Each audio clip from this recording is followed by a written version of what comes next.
We don't rush stories. We live in them. There was a house that appeared in photographs. Not one photograph, thousands, across decades, across cities, across entire countries. Always the same house. No one knew where it stood. No map could locate it. Yet somehow it kept appearing. A wedding photograph from 1924, a family picnic in 1957, a tourist snapshot beside an empty highway in 1989.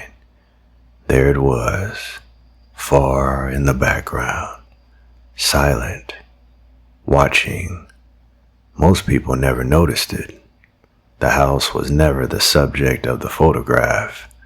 It simply was there, half hidden behind trees, beyond a distant field, standing at the end of an unfamiliar road, easy to miss, easy to forget, until one historian noticed something unusual.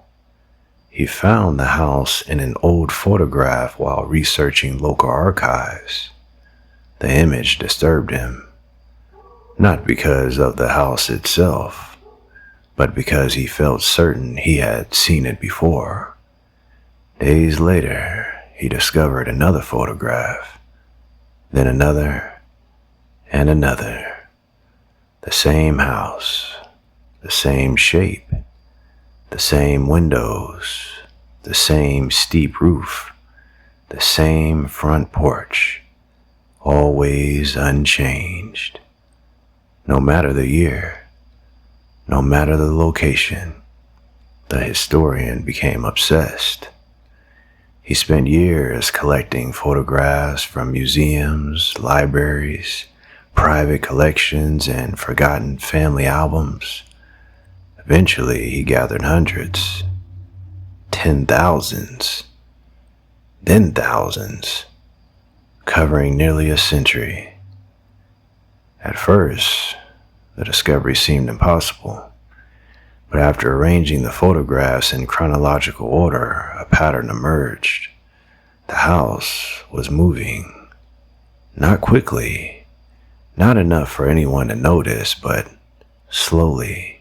Year after year, decade after decade, the house appeared slightly closer, a little larger, a little more detailed, as though it were approaching the people taking the photographs, approaching the world itself.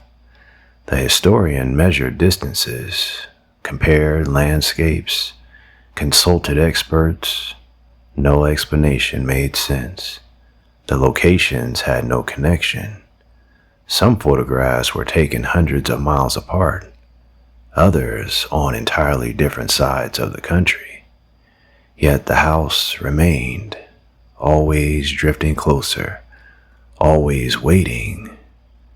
For nearly a century, one detail never changed. The front door remained closed, locked, silent, waiting. The historian often wondered what would happen if the door ever opened. The answer arrived sooner than expected. One autumn evening, a newly discovered photograph arrived in the mail. There was no return address, no note, only a single image.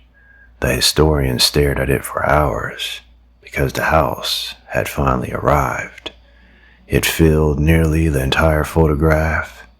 Every weathered board visible, every crack in the porch steps, every shadow beneath the roof, and for the first time in nearly 100 years, the front door stood open.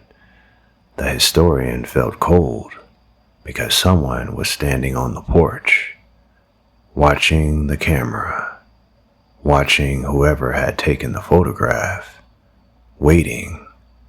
The next morning, the historian disappeared. Friends called, no answer. Days passed, then weeks, Investigators searched his home. Nothing appeared disturbed. Nothing appeared stolen. There were no signs of struggle. No clues. No explanation. Only a single photograph resting on his desk. A photograph that had never existed before. A photograph of the house, taken from the front porch, facing outward, as though someone had finally arrived and had been welcomed inside. Step quietly into the next story. The stories will tell us who stays. The Unhurried Soul.